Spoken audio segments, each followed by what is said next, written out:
की जय। योग योगेश्वर महापुर रामलाल जी, योग मार्तंड मुल्केश्वर भगवान, हम सभी के प्राणाधार शस्त्र स्वामी देवदार महाराज जी के शीश चरण कमलों में साष्टांग प्रणाम करते हुए आइए आज सत्संग आरंभ करते हैं। आज के सत्संग में हम ये जानेंगे कि महाराज जी कितने महान ईश्वरीय शक्ति के मालिक रहे। पिछले सत्संग में जैसे हमने ये जाना, ये पाया कि किस प्रकार महाराज जी सूक्ष्म शरीर ग्रहण करके और सतीश जी के घर में ब्रह्म मुहूर्त में प्रकट हुए, उनको दर्शन दिए और वहां से अंतर ध्यान हो गए। उसी प्रकार महाराज जी भक्तों के, ये तो सतीश जी को मैंने इसलिए दर्शन दिए कि सतीश जी नित्य प्रति आश्रम में आते थे योग साधना की सेवा के लिए दुखियों को। उनके पेपर नजदीक आए तो महाराज जी ने आज्ञा दी, सतीश अब तुम्हारे पेपर के दिन नजदीक आ रहे हैं, तुम्हें पढ़ाई करनी चाहिए। परंतु पढ़ाई के उन्होंने गुरुदेव की आज्ञा मानकर पढ़ाई में लग गए, परंतु अंदर से वो महाराज जी के दर्शनों के लिए भाई व्याकुल रहते थे। ऐसे तो होता ही है, जब हम दर्शनों के लिए व्याकुल होते हैं तो गुरु हम पे कृपा करते हैं, गुरु भी हमें दर्शन दे देते हैं। तो सतीश जी की महाराज जी के प्रति इतनी, उनके दर्शनों के लिए इतनी व्याकुलता बढ़ गई। एक दिन महाराज जी ने स्वयं स्थूल स्वरूप में, सूक्ष्म स्वरूप में आकर सतीश जी को दर्शन देकर उनको बिल्कुल रूहानियत दिव्यता से ओतप्रोत कर दिया। उसी प्रकार महाराज जी अपने सूक्ष्म शरीर से भक्तों के प्राणों की रक्षा करने के लिए कहीं भी पहुंच जाते थे। तो इस प्रकार की घटना है, जो मेरी अपनी आंखों की घटना है। का था तो ये शायद सन 1983-84 की बात होगी, नहीं ये थी 88-89 की बात थी। ग्रामोलय दरबार बन चुका था। तो जिस दिन अष्टमी थी उस दिन जैसे पाठ पूजा हड़ताल होता है, पाठ पूजा हुआ, भजन कीर्तन महाराज के उपदेश हुए, उसके बाद भंडारा चला। भंडारा के बाद भाई शंकर जो जिनका पेशा जादूगरी का है, गंगानगर के हैं, वो महाराज के अनन्य भगत है। उन्होंने मेरे से पूछा कि बहन जी हमने ना हर की पौड़ी जाना है और महाराज से आज्ञा लेनी है। तो मैंने कहा कि शंकर भाई महाराज तो विश्राम में है, इसकी हिम्मत महाराज के पास जाने की बहुत मुश्किल है। कहते अच्छा हम हर की पौड़ी स्नान के लिए जाना चाहते हैं। मैं तो देख लो अभी जैसी इच्छा, तो इसलिए महाराज जी विश्राम में है। उन्होंने क्या करा, पूरे परिवार ने दरबार में मत्था टेका और हर की पौड़ी चले गए। हर की पौड़ी जाकर उन्होंने स्नान किया। जब पूरे परिवार ने स्नान कर लिया तो शंकर भाई स्नान कर रहे थे, अचानक गंगा जी की बहुत तेज भाव आई। उस तेज भाव में वो शंकर जी अपने को संभाल नहीं सके और गंगा जी में डूबने लगे। इस समय वो डूबने लगे, उन्होंने जोर से हमारे को पुकारा, ये प्रभु रक्षा करो। उसी समय हमारे आकाश मार्ग से आए, आकर शंकर जी को डूबते हुए उनके शरीर को उठाया और गंगा जी के किनारे लगाकर अंतर्ध्यान हो गए। उनकी प्राणों की रक्षा हुई, बचाव हो गया। के बाद वो महाराज जी का बहुत शुक्राना करने लगे, प्रभु अपने हमारी रक्षा करी। फिर सारा परिवार बहुत डरता हुआ कांपता हुआ दरबार में आया, आके महाराज जी को मत्था टेका और उनके आते मायने फरमाया, क्यों क्या बात है, क्या हो गया, इतने क्यों घबरा रहे हो, डूबने जा रहे थे। गुरु जी ने आके रक्षा कर ली। वो सारे शर्मसार हो गए, उन्हें पता चल गया कि महाराज तो अंतर्यामी भगवान है, ये अपने दिव्य दृष्टि से अपने बच्चों को देख रहे थे और डूबते बच्चों की। प्राणों की रक्षा करी। फिर महाराज जी ने थोड़ा आशीर्वाद तो दिया, थोड़ा फटकारा भी उनको, बेटा जब गुरु के चरण में आते हो, गुरु के बन के रहो। अव्वल तो इधर उधर जाने की जरूरत ही नहीं है। आप लोग यहाँ आते हो के लिए, सेवा के लिए, ध्यान भजन के लिए और गुरुदेव से आशीर्वाद पाने के लिए। तो चलो, अगर आप कहीं आप बच्चे कह जीत कर बैठते हैं कि जाना भी हो, गुरुदेव का आशीर्वाद लेके जाए। उन्होंने फिर बड़ी माफी मांगी, महाराज जी ने कर क्षमा कर दिया, माफ कर दिया। इस प्रकार एक दिन महाराज जी के चरणों में पत्र आया, सन 1972 की बात है। मैं उन दिनों में टीचिंग जॉब भी करती थी और दिल्ली यूनिवर्सिटी में पीएचडी करती थी। वहाँ पीएचडी की पढ़ाई के बाद अक्षर में महाराज के चरणों में बम्बई रोड में आती थी और वहाँ महाराज जी अक्षर हमें शशि को और मेरे को भक्तों के पत्र पढ़ने की सेवा देते थे। एक दिन एक भक्त का पत्र आया, पत्र पढ़ते एकदम मेरे आंखों में आंसू आने लग गए। पत्र क्या था? देवराज एक भगत था जो जिसको जान से मारने के लिए उनके भक्तों ने एक साजिश रची, बहाने से उन्हें तालाब में ले गए। गर्मी के दिन थे कि चलो हम स्नान करेंगे। तो देवराज ने कहा भाई मुझे तैरना तो नहीं आता। उन्होंने कहा कोई बात नहीं, हम है ना। क्या हुआ, उनके मन में कुछ दुर्भावना थी देवराज जी के लिए, क्योंकि उनमें से एक व्यक्ति ने देवराज जी कुछ पैसे उधार ले रखे थे, वो वापिस नहीं कर रहा था। जैसे इन्होंने उनसे मांगना आरंभ किया, उन्होंने सोचा ये साजिश रची कि इनको जान से मार दिया जाए।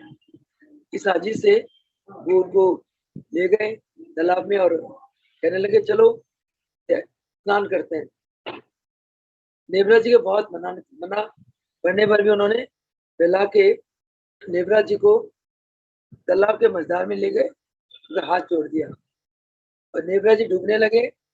उन्होंने हमारे गुरुदेव देवदास महाराज जी को पुकारा, प्रभु रक्षा करो।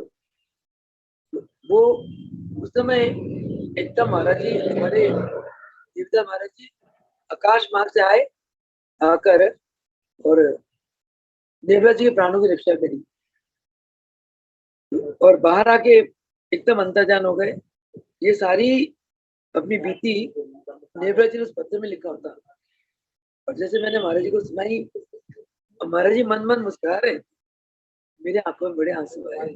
मैं कहा महाराज जी तो साक्षात भगवान है और कितने दया के सागर है, ये डूबते हुए भगत को बचा ली। ये मेरी जीवन की दूसरी घटना। और तीसरी घटना एक और है कि आपको मैं सुनाने जा रही हूँ। महाराज जी का जब भी हम कभी दुख में होते हैं, कष्ट में होते हैं, महाराज जी को याद करते हैं तो महाराज जी सूक्ष्म स्वरूप में प्रकट हो जाते हैं और हमारी रक्षा करते हैं। अंजू एक कई बार आपको सुनाई भी होगी, उसी की जीवन की बीती बात है कि जब करनाल आश्रम बन गया 7 सेक्टर 95 में आश्रम बना और 96 में अंजू का यहाँ आना हुआ अपने मामा के साथ दर्शनों के लिए।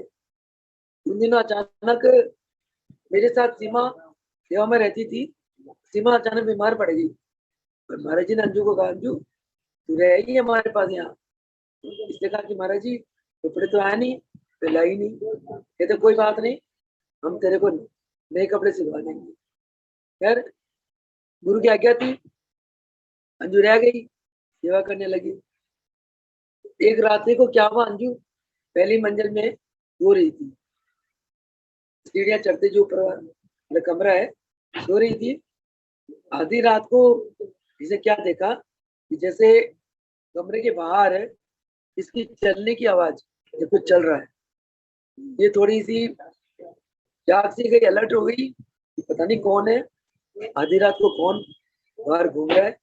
फिर इसने देखा कि ऊपर का जो 7 वाला कमरा है, जो महाराज जी का कमरा है, इसके ऊपर वाला कमरा, इस कमरे के साथ एक बाथरूम अटैच है।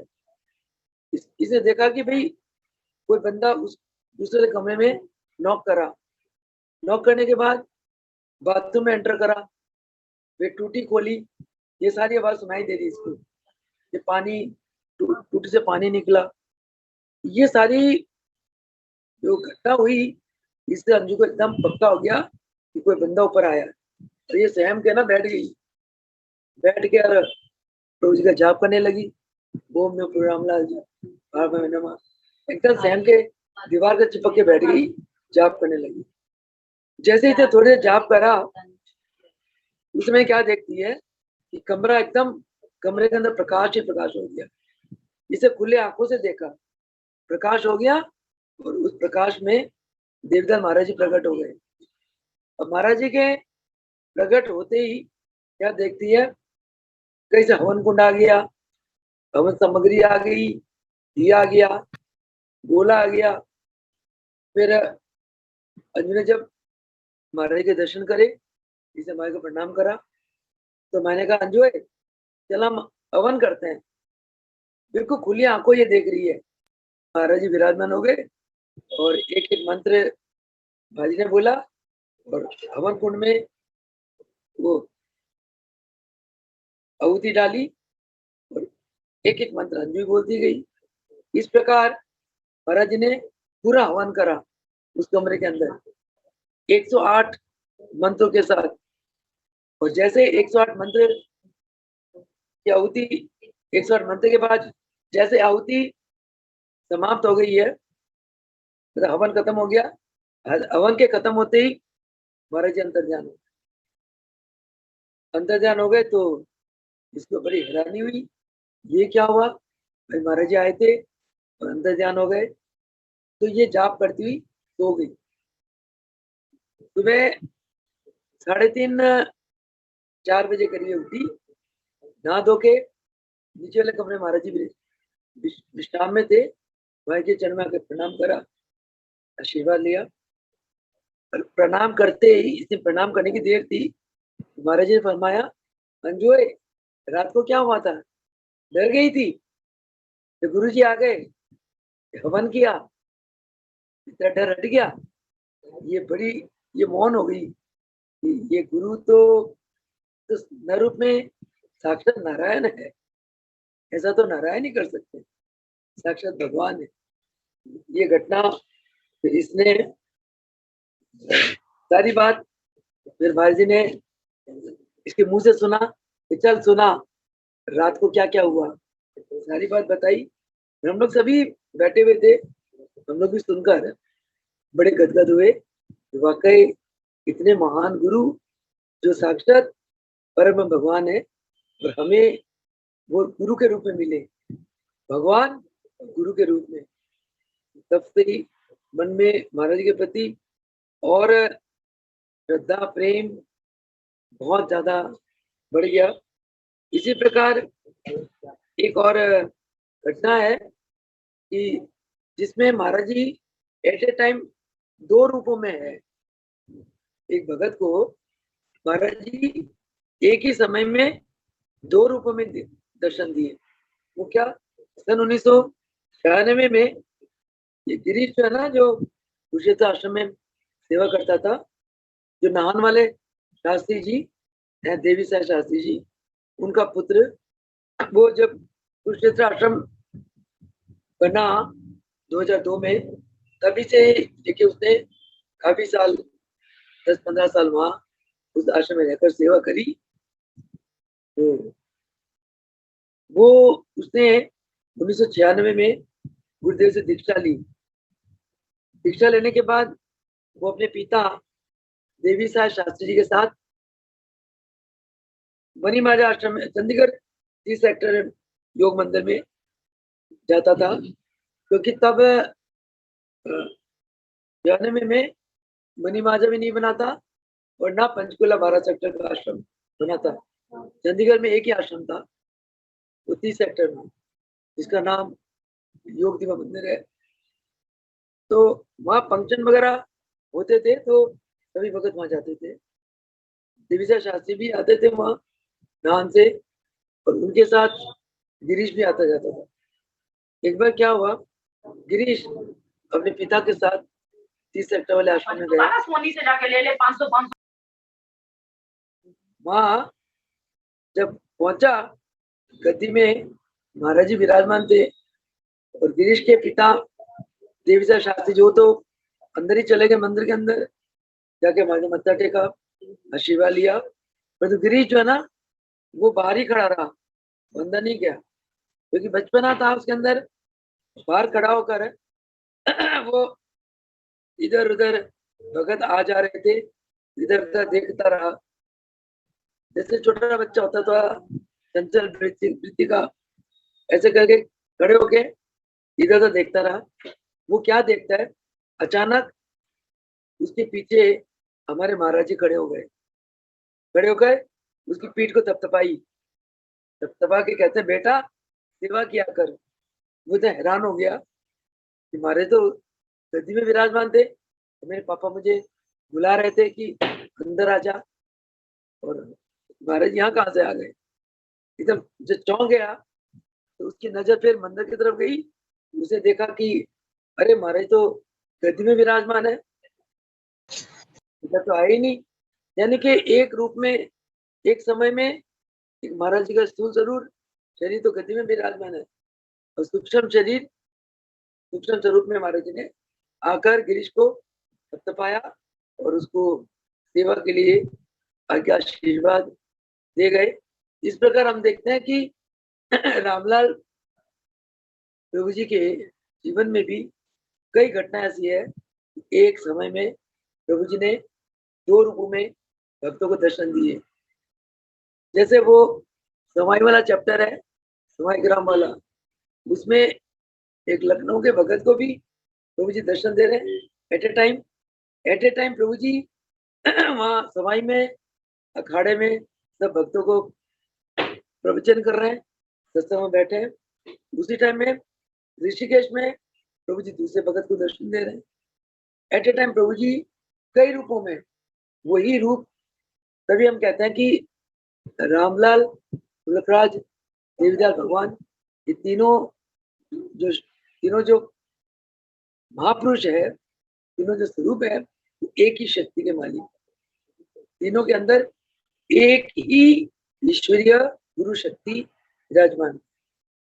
मतलब भगवान नर के रूप में रामलाल के रूप में आए, तुलकेश्वर भगवान के रूप में आए, और देवीदास भगवान साक्षात परम भगवान, जो इनको भगवान मानता है, भगवान मान के इनकी सेवा करता है, इनकी पूजा आरती करता है, इनकी वचनों को फूल चढ़ाता है, और इनके दिखाए हुए मार्ग को अपनाता है, और इनके जो कार्यों को अपने जीवन में उतारता है, वो सभी आत्माएं बहुत भाग्यशाली आत्माएं। उनमें से एक आत्मा हमारे रंजी प्रकाश जी है, जिन्होंने सन 1963 में ही महाराज के चरण में आए, तो तब से लेके अब तक, ये है 2021, अब तक समर्पित रहे महाराज जी की सेवा में, महाराज के कार्यों में, जो के प्रचार प्रसार के कार्यों में। और कितने वर्ष वो दिल्ली लोक सभा के प्रधान रहे। उसके बाद जब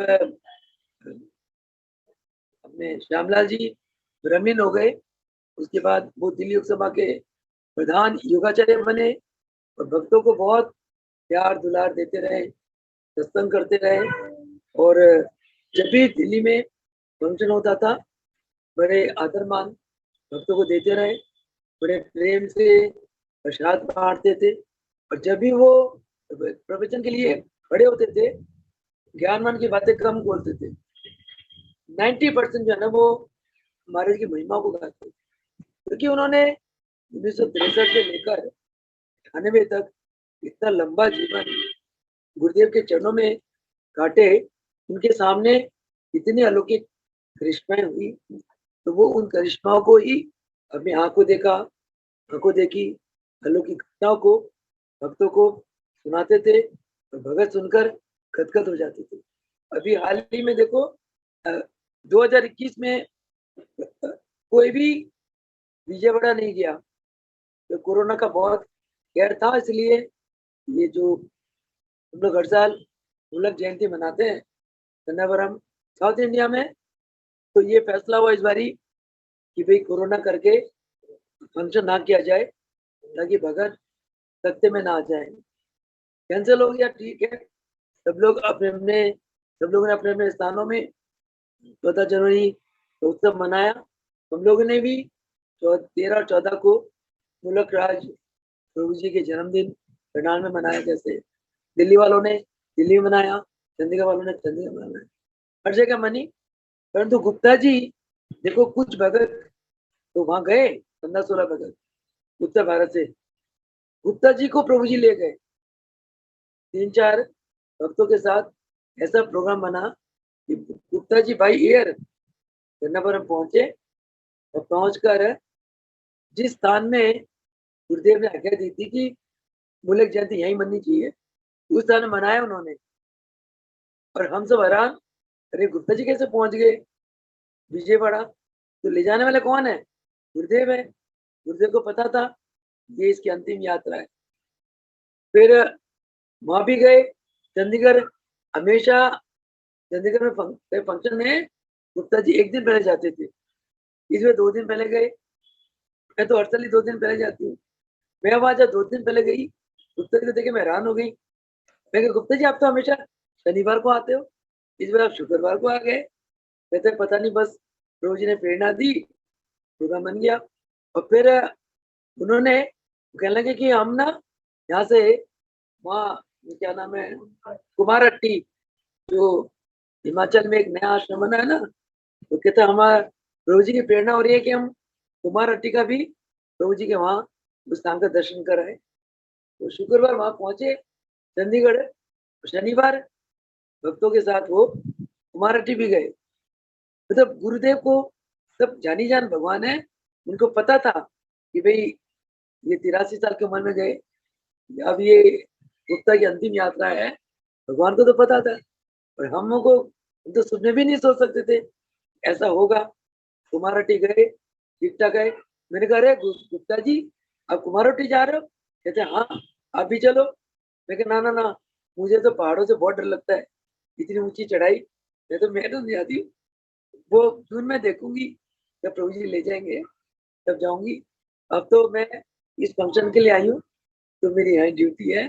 मैं तो मनीमहल में रही, तो वो ठीक ठाक आ गए। अगले दिन टाइम से पहुंच गए थे, उसी दिन शनिवार को ही रात को पहुंच गए थे। तो फिर करनाल में भी आना हुआ, और बड़ी खुशी हुई। हालांकि थोड़े लेट हो गए थे, इस बार पहली बार ऐसा हुआ। जैसे गुप्ता जी ने अंदर एंटर करा हॉल के अंदर, तो मुझे एकदम ऐसा लगा दिव्य पुरुष अंदर आ रहे हैं। और मैंने भक्तों को कहा माइक लेके कि आदरणीय हमारे बड़े भाई प्रभु जी के अनन्य भगत गुप्ता जी आ रहे हैं, आइए हम उनके आदर मान देते हुए सभी तालियों के साथ उनका स्वागत करते हैं। पूरे हॉल में जितने 600 650 लोग बैठे हुए थे, सबने ताली बजाकर गुप्ता जी का स्वागत किया। अंतिम में जब उन्होंने आशीर्वाद के वचन बोले, तभी भी मैं माइक ले खड़ी हो गई। मैं कहा, सब लोग शांति से बैठ जाओ, ये देव पुरुष है जिन्होंने जीवन प्रभु जी की सेवा में अर्पित कर दिया, ये देवता से कम नहीं। ये आपको आशीर्वाद कुछ वचन कहेंगे, आप बड़े ध्यान से सुनो। और ऐसे करके मतलब गुप्ता जी ने बड़ा आदर मान लिया। उसके बाद फिर यहाँ से जाने के बाद भी मेरी 2-3 बार बात हुई, ऐसा कुछ लग ही नहीं रहा था कि गुप्ता एकदम चले जाएंगे। शनिवार को उन्होंने कुछ आंख की कुछ मोतिया वोतिया हो गया था, तो आंखों के डॉक्टर के वहां गए थे हॉस्पिटल। कई घंटे उनको वहां भूखे प्यासे रहना पड़ा, 5-6 घंटे। आके उनको थोड़ी कमजोरी भी थी। रात को बस अचानक गिरने का तो बहाना ही था, और एतवार एडमिट हुए, 2 रातें रहे, बुधवार चले भी गए। मतलब बहुत थोड़े दिन कष्ट काटे। नहीं तो गर्भ क्या होता है, जीव के जन्म के संस्कार इतने भारी होते हैं कि शरीर छोड़ने के पहले बहुत कष्ट पाते हैं। भगवान मतलब उनको उनके कर्मों को कटवाते हैं। तो इनके देखो, दो 2 रातें कष्ट पाए, और तीसरे दिन वो चले गए हमारे बीच से। उनके लिए हमेशा यही है, प्रभु जी यही प्रेरणा देते हैं, अंदर आत्मा से यही आवाज निकलती है कि इतनी उच्च पवित्र आत्मा, उनका निवास तो प्रभु जी के चरणों में ही है। और शरीर से कुछ कई सालों से थोड़े कष्ट में भी थे, तो प्रभु जी ने उनको उस शरीर के बंधन से मुक्त करा के एक जीवन मुक्त आनंदमय अवस्था का दान प्रदान किया। ऐसे हमारे गुरुदेव इतने महान शक्ति के मालिक हुए, और जो ईश्वरीय शक्ति से पोत पोत रहे। तो इस प्रकार गिरीश ने एट ए टाइम 2 बार प्रभु जी के दर्शन करके गदगद हो गए। और देखो, महाराज जी ने सन 1997 में गिरीश को 97 में गिरीश को फरमाया कि बेटा सेवा क्या कर। और 2002 में कुरुक्षेत्र आश्रम बना। अचानक 2002 में ही गिरीश के माता पिता का करनाल आश्रम में आना हुआ। तो मेरे मुंह से वैसे निकल गया, अरे भाई तुम्हारे 5-6 बेटे हैं, तुम एक बेटा सेवा में नहीं दे सकते। एकदम गिरीश की माँ बोल पड़ी, हाँ मेरा सबसे छोटा बेटा है ना गिरीश, वो खाली घूमता रहता है, बहन जी उसी को ले लो सेवा में। मैंने बुला लिया उस क्षेत्र में। 2002 से लेकर गिरीश 2018 तक कुरुक्षेत्र आश्रम की सेवा करता रहा। उसके बाद फिर उसकी माँ बाप ने कुछ उसकी शादी रचना की संकल्प करा, फिर वो चला गया। अब 2019 में उसकी शादी हो गई गिरीश की, और विवाहित जीवन व्यतीत कर रहा है वहां नान में। और अभी भी योग की सेवा कर रहा है, सबको योग कराता है। तो हमारे महाराज जी देखो कितने दूरदर्शी है, उनकी वाणी ब्रह्म वाणी है। इसी प्रकार एक और घटना मुझे याद आती है कि भाई एक खुले आंगन में हमारे देवीदाल महाराज जी की एट ए टाइम 2 दर्शन, 2 रूपों में दर्शन। वो क्या है, सन 1995 में गर्मी की बात, गर्मी के दिनों की घटना है कि करनाल आश्रम बन गया। बनने के बाद महाराज जी अधिकतर करनाल में उनका निवास होता था। करनाल का हवा पानी और वातावरण महाराज जी को बहुत सुहावना लगता था। महाराज बड़े शांत और आनंद में रहते थे करनाल में। और जहाँ जहाँ प्रचार प्रसार करने जाना होता था, महाराज जी करनाल से ही चलते थे, दिल्ली होते हुए करनाल में आ जाते थे। सुबह से शाम भक्तों का करनाल आश्रम में तांता बना रहता था। 1996 गर्मी की बात थी, गर्मी की बात है। एक दिन एक रात को गुरुदेव जो महाराज जी के कमरे के बाहर जो खुला आंगन है, जो लॉन है, ये रात को खुले आंगन में विश्राम कर रहे थे। और कुछ अन्य भगत हमारे आसपास ध्यान में बैठे थे। तो अंजू को सेवा करते करते थोड़ी देर हो गई, तो आंगन में अंजू को विश्राम के लिए कोई जगह नहीं मिली। उसने क्या करा, उसने सोचा चलो विश्राम के लिए आंगन में, खुले आंगन में जगह तो है नहीं, चलो मैं बरंडा में ही चटाई बिछाकर ध्यान में बैठ जाती हूँ। इसे क्या करा, करनाल आश्रम में जो महाराज जी का रूम है, रूम के बाजू बरंडा है, यहाँ चटाई बिछाकर वो बैठ गई। बैठकर जब ध्यान में बैठी, उसको ऐसा अनुभव हुआ कि जैसे महाराज जी अंजू की दाईं तरफ आकर विराजमान हो गए। और उसको ऐसा भाव होते ही उसने आंख खोल के देखा कि महाराज जी वाकई उसके सामने विराजमान है। फिर उसकी फिर आंख बंद हो गई, फिर ध्यान में चली गई। उसके थोड़ी देर बाद जब आंख खोल के देखा, तो देखा महाराज तो अपने चारपाई में खुले आंगन में ध्यान में बैठे। एक समय में महाराज जी का 2 स्वरूप में दर्शन करे। एक बार देखती है कि महाराज जी बरंडा में खड़े हैं, विराजमान है, और फिर थोड़ी देर बाद देखते हैं कि हमारे तो बाहर खुले आंगन में चारपाई में ध्यान में बैठे हुए। ऐसा नजारा कुछ देर तक चलता रहा और इतने में सुबह हो गई। सुबह 4 साढ़े 4 बजे करीब महाराज जी ने अंजू को आवाज लगाई, अंजू मुझे पानी पिलाओ। अंजू महाराज जी के में गई, नतमस्तक हुई और मैंने जल पिलाया, हमारे को जल पिलाया इसने। उसके बाद आशीर्वाद लिया और ये पावन जो अलौकिक घटना महाराज जी ने अंजू ने महाराज जी को बताई। महाराज जी मन मन मुस्कुराते रहे। अंजू ये घटना बताकर गदगद होती रही। तो अंजू ने ये सारी जो घटना है महाराज जी के कि एक समय में 2 रूपों में दर्शन देना सब बताई, महाराज जी के चरणों में प्रार्थना करी और महाराज जी मन मन मुस्कुराते रहे। और ऐसी घटनाओं को देखकर अपने गुरु के बारे में ऐसी ईश्वरीय गुरु के ऐसी ईश्वरीय स्वरूप को देखकर गुरु के अंदर एक भगवान ईश्वर पूर्ण शक्ति के साथ विराजमान है, ऐसी अनुभूति करके मंजू बहुत गदगद होने लगी। और जैसे हम सभी भक्तों ने ये घटना सुनी तो हम भी बहुत गदगद होकर बार बार हमारे के चरणों में नतमस्तक होने लगे। तो ये बहुत ही एक अलौकिक दिव्य घटना है जो हमारे भक्तों के जीवन में व्यतीत होती है। ये सब गुरुदेव की कृपा करुणा आशीर्वाद का ही फल है। महाराज जी हर पल अपने बच्चों के अंग संग रहते हैं, बच्चों की हर पल रक्षा सहायता में रहते हैं।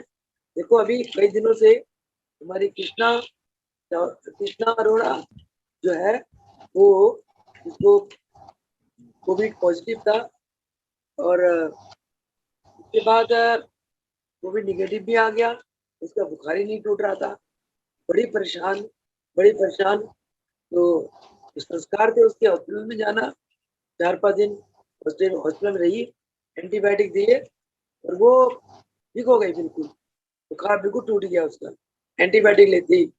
कल डॉक्टर ने कहा कि सीटी स्कैन कराओ और सीटी कृष्णा ने कहा क्या करूँ सीटी, मैंने सीटी स्कैन कोई खास बात तो है नहीं, मैं क्या करूँ तो मैं चलो अब तुम डॉक्टर के अंडर हो, अब डॉक्टर जो कह रहे हैं करना तो पड़ेगा। सीटी स्कैन हो गया तो क्या लगी, वो डॉक्टर कहते हैं कि कोरोना ने ना दबे तोड़ गया लंग्स में, तो क्या करूँ। वो डॉक्टर के 5 दिन और रुको। मैं क्या सब डॉक्टर के ये सब पैसे बनाने के चाल है, तेरे को कुछ नहीं है। जो प्रभु जी कह रहे हैं एक ठीक है, कुछ संस्कार था, कष्ट था, आया 2-4 दिन में चला गया, बुखार भी उतर गया, तेरे को कुछ नहीं है। खैर कल तो कुछ छोटे डॉक्टर कुछ और बोल रहे थे, आज फिर बड़े डॉक्टर आए, उन्होंने कहा कि कुछ नहीं, आपको हल्का सा निमोनिया का इन्फेक्शन सा था। तो मैंने कहा भले कृष्णा तेरे को जो एस्थमेटिक प्रॉब्लम तो बचपन से ही है, जिसको एस्थमेटिक प्रॉब्लम हो उसके लंग्स में कोई ना कोई स्पॉट तो आ ही जाता है। मैं तेरे को और कुछ नहीं है, कोरोना का कोई असर नहीं है, तो तू चुप कर चली जा घर और छुट्टी लेके चली जा। आज बड़ी रिलैक्स हुई और शायद वो छुट्टी लेके घर चली गई। इस प्रकार लक्की को भी कि पति को लक्की को एक बच्ची को हो गया था कोरोना, लक्की को और बच्ची को तो 2-3 दिन में ठीक हो गया, पर उसके पति को थोड़ा सा इन्फेक्शन लंबा चला। 4-5 दिन से लक्की बहुत ज्यादा परेशान थी। मैं कह रहे भाई इतने बड़े गुरु जो साक्षात भगवान है वो तुम्हारे सिर पे है, तुम इतने दिल से प्रार्थना कर रहे हो, हम सभी प्रार्थना कर रहे हैं, तुम्हारे पति को कुछ नहीं होगा, सब बिल्कुल सही हो जाएगा, बिल्कुल चिंता मत करो और हौसला रखो, परेशान मत हो। और तुम परेशान होते इसका मतलब तुम्हें गुरु पे विश्वास नहीं है। जो गुरु पे विश्वास करता है उसको परेशानी तो होती ही नहीं है, वो सब कुछ गुरु पे छोड़ देता है। तो देखो कल उसके रिपोर्ट में सीआरपी 38 था, यहाँ की सीआरपी 3 या 4 होना चाहिए, उसे कम होना चाहिए, पर आज सीआरपी 2 आया। एक रात में कौन सा करिश्मा हो गया, कल सीआरपी 38 था, आज 2 आ गया। कल मैंने उसको कहा, मैं कहा तुम अपने पति को ना ये इन्फेक्शन वगैरह से बचने के लिए महाराज जी ब्रह्मदान करवा देते। मैं कहा पति को बोलो ब्रह्मदान कर ले। कहते हैं माता जी वो पहले उनको उल्टी आ गई, तो उल्टी में बहुत गंद निकला, मतलब उसके जो गर्म संस्कार थे ना, इतना कष्ट तक था शरीर में, तो मुझे उल्टी में निकाल दिया।